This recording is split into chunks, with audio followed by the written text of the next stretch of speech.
샬롬, 말씀 읽어주는 김기용 목사입니다. 오늘도 기대하는 마음과 사모하는 마음을 가지고 하나님의 말씀 함께 읽겠습니다. 마태복음 9장 14절부터 26절까지의 말씀입니다.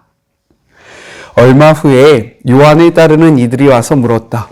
우리와 바리새인들은 금식으로 몸과 영혼을 엄격히 훈련하는데 선생님을 따르는 이들은 왜 그렇게 하지 않습니까? 예수께서 그들에게 말씀하셨다. 즐거운 결혼식 중에는 빵과 포도주를 아끼지 않고 실컷 먹는다. 나중에 허리띠를 졸라맬 일이 있을지 모르지만 지금은 아니다. 정겨운 축하의 모닥불에 찬물을 끼얹는 사람은 없다.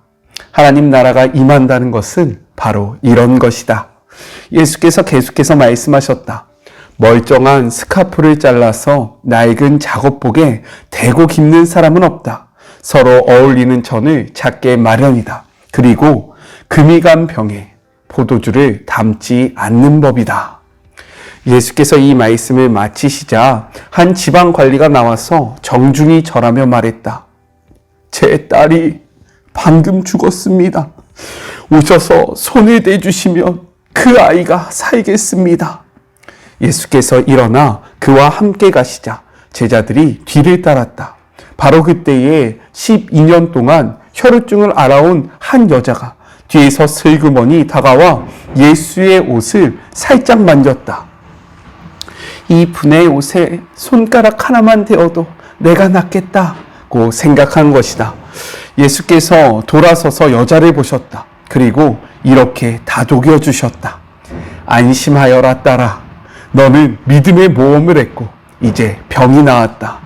그때부터 여자의 몸이 다 나았다. 어느새 그들은 지방관리의 집에 도착해 이야깃거리를 찾는 입방아꾼들과 음식을 나르는 이웃들 사이를 헤치고 지나갔다. 예수께서 불쑥 말씀하셨다. 모두 비켜라. 이 소녀는 죽지 않았다. 자고 있다. 그들은 저가 알지도 못하면서 저런 말을 한다고 했다. 예수께서 무리를 내보내시고 안에 들어가셔서 소녀의 손을 잡고 일으켜 세우셨다. 소녀를 살리신 것이다. 그 소문이 그 지방에 두루 퍼졌다. 이것은 하나님의 말씀입니다. 오늘 말씀은 내용상 두 부분으로 나눠서 생각해 볼 수 있습니다. 먼저 첫 번째 14절부터 17절 금식 논쟁에 대해서 이야기를 하고 있어요. 예수님과 제자들이 많은 죄인들과 세리들과 함께 음식을 잡수실 그때에 요한의 제자들이 예수님께 나와 이렇게 묻습니다. 우리 14절의 말씀을 같이 한번 읽어볼게요. 그때 요한의 제자들이 예수께 나와 이르되 우리와 바리새인들은 금식하는데 어찌하여 당신의 제자들은 금식하지 아니하나이까? 라고 이야기합니다. 당시 요한은요 감옥에 갇힌 상황이었습니다. 평소 요한은요 금욕적인 삶을 살아왔다라는 거예요. 그렇기 때문에 자신의 스승이 감옥에 갇힌 이때의 제자들은요 더욱더 금욕적인 생활을 할 수밖에 없었다라는 겁니다. 또한 바리새인들은요 자신의 의로움을 드러내기 위해서 종종 금식을 하고 있었습니다. 하지만 예수님의 제자들은요 그렇지 않았다라는 거죠. 오히려 정말로 죄인들과 세리들과 함께 음식을 먹고 있었기 때문에 그들은 궁금할 수밖에 없었던 겁니다. 이렇게 궁금함을 가지고 예수님 앞에 나온 그 요한의 제자들에게요 예수님은 비유를 통해서 말씀하세요. 먼저 혼인집 신랑의 비유를 통해서 때에 대해서 설명을 하십니다. 우리 15절의 말씀을 같이 한번 읽어볼게요. 예수께서 그들에게 이르시되 혼인집 손님들이 신랑과 함께 있을 동안에 슬퍼할 수 있느냐? 그러나 신랑을 빼앗길 날이 이르리니 그때에는 금식할 것이다 라고 말씀하고 있는 겁니다. 모든 일에 때가 있다라는 거예요. 지금은 어떠한 때입니까? 즐거워할 때라는 거죠. 왜냐하면 성경이 예언한 그 메시아가 우리 가운데 왔기 때문입니다. 그렇기 때문에 병든 자, 그리고 귀신 들린 자들이 고침을 받고요. 무엇보다도 죄인들이 구원을 받는 이 때가 도래했기 때문에 지금은 슬퍼할 때가 아니라는 거예요. 하지만 이 인류의 모든 죄를 지시고 십자가에 달려 돌아가실 때가 있다라는 거죠. 그때에는 금식하며 슬퍼할 때가 있기 때문에 너희들은 때를 분별하며 때에 맞는 삶을 살아가야 한다라고 이야기를 하고 계신 거예요. 이렇게 우리는요, 때를 분별해야 합니다. 성경은 우리에게 이렇게 이야기해요. 전도서 3장 1절의 말씀입니다. 범사에 기한이 있고 천하만사에 다 때가 있다. 특별히 우리가 구별해야 하는 때는요, 카이로스. 무엇인지 기억하십니까? 하나님의 때를 이야기하고 있는 거예요. 하나님의 때를 바르게 분별하여 때에 맞는 삶을 살아가는 우리 모두가 되기를 주님의 이름으로 축복합니다. 다음으로는요, 옷과 가죽 부재를 통해서 새로운 시대가 되었음을 설명하고 계신다라는 거예요. 생배 조각, 새 포도주는요, 예수님의 가르침과 교훈을 의미합니다. 낡은 옷과 낡은 가죽 부대는요, 율법적이며 형식적인 유대교의 가르침과 교훈을 뜻한다라는 거예요.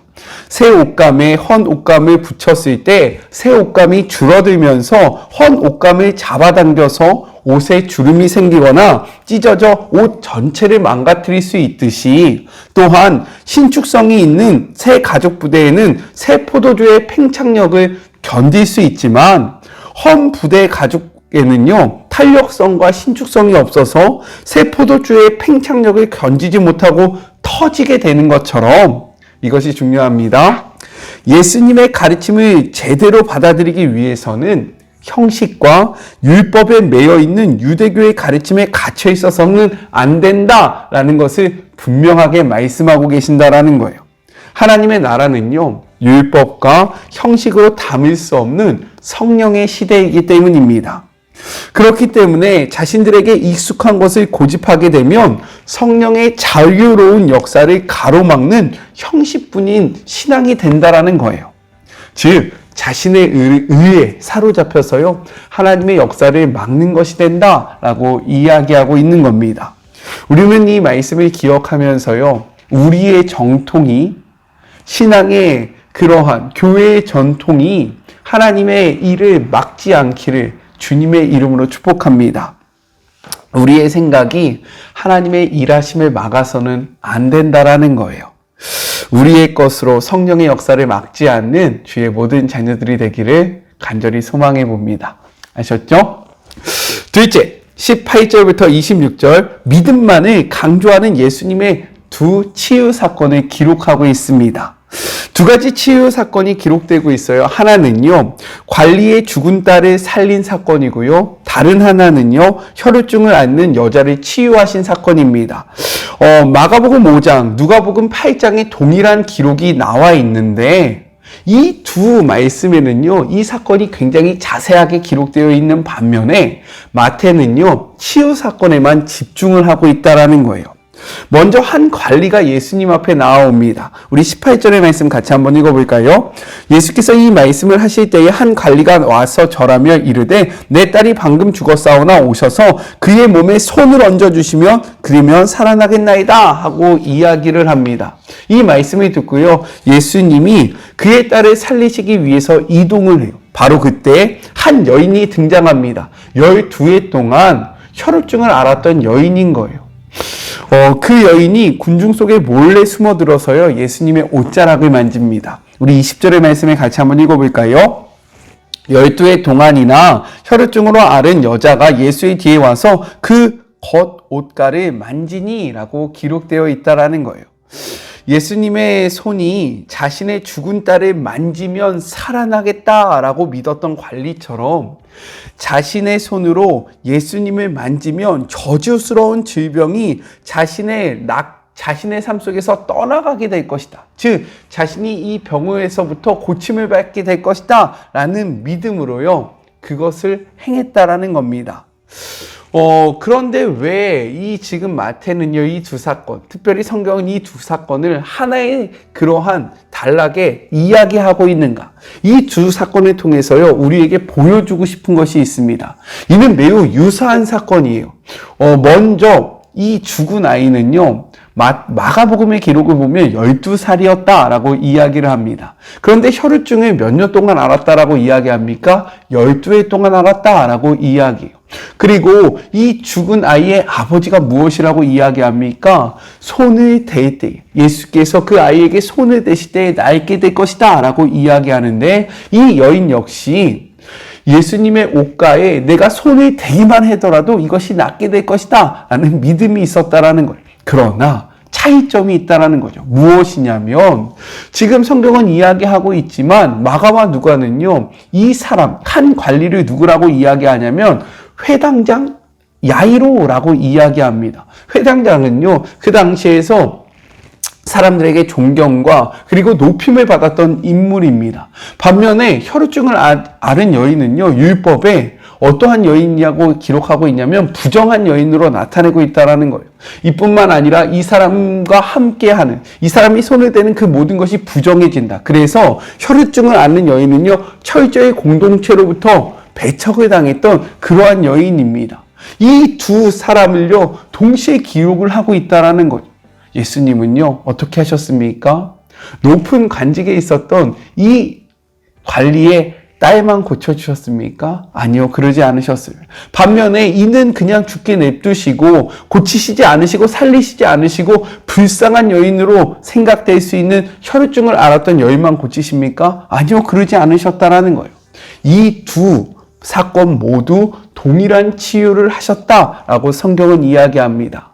이를 통해서 오늘 지금 이 메시지가 우리에게 주는 그러한 분명한 메시지는 무엇이냐? 예수님은요, 신분의 지위 고하를 따지지 않는다라는 거예요. 그리고 성별도 따지지 않고요, 돈의 많고 적음도 따지지 않으신다라는 겁니다. 예수님이 강조하시는 것은 딱 하나라는 거예요. 무엇입니까? 예수님을 향한 믿음만 보신다.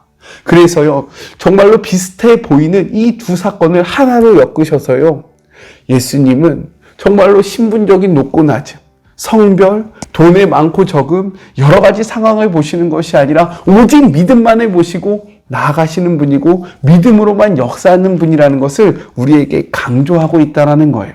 그렇기에 우리가 돈이 없어도 상관이 없는 겁니다. 우리가 지위가 낮아도 괜찮은 거예요. 반대로 우리가 지위가 있다고 해서 돈이 있다고 해서 예수님이 우리를 배척하지 않으신다라는 거예요. 우리가 예수님을 향한 믿음만 있으면 예수님은 그 믿음으로 인해서 내 삶 속에서 역사하신다라고 이 말씀을 통해서 확실히 약속하고 계신 겁니다. 믿으십니까? 이 말씀을 믿으며 믿음으로만 나아가는 주의 모든 자녀들이 되었으면 좋겠습니다. 또한 이 말씀 앞에 나는 과연 사람을 어떻게 평가하고 있는가? 나는 사람과의 관계를 맺을 때 무엇을 기준으로 삼는가? 우리의 삶에 다시 한번 돌아보기를 주님의 이름으로 축복합니다. 예수님이 다른 모든 것들을 보시지 않았던 것처럼 우리도요, 많은 것들을 따지지 않기를 주님의 이름으로 간절히 소망합니다. 예수님처럼 살아가는 우리 모두가 되었으면 좋겠어요. 같이 기도할까요? 하나님 감사합니다. 오늘도 두 가지 사건을 통해서 우리에게 말씀을 하여 주셨습니다. 주님의 나라 그리고 주님의 말씀을 우리의 생각으로 가둬서는 안 됩니다. 또한 모든 것에는 때가 있다라는 사실을 기억하게 하여 주시옵소서. 웃을 때에 웃게 하여 주시고 울을 때에 울 수 있는 그러한 때를 분별하는 믿음이 우리에게 있기를 소망하고, 또한 우리의 것으로 하나님의 역사를 가두지 않는 주의 모든 자녀들이 되게 하여 주시옵소서. 두 사건의 치유로 말미암아 예수님 우리에게 분명히 이야기하고 계십니다. 내가 바라보는 것은 믿음 하나다. 믿음 하나만을 통해서 우리의 삶에 역사하시겠다라고 약속하고 계십니다. 주님, 그런데 우리는 너무나도 많은 것으로 사람들을 평가합니다. 저 사람이 돈이 있는가? 저 사람의 주인은 어떤가? 저 사람의 성향은 어떤가? 그래서 사람들을 구별하고 분리합니다. 우리에게 이러한 모습이 없기를 소망하며, 또한 우리가 주님 앞에 나아갈 때에도 여러 가지 모습이 필요한 것이 아니라 믿음 하나만 필요하다라는 사실을 굳건히 아는 주의 모든 자녀들 되게 하여 주시옵소서. 함께 하시 주님을 바라보며 거룩하신 예수 그리스도의 이름으로 간절히 기도드립니다. 아멘.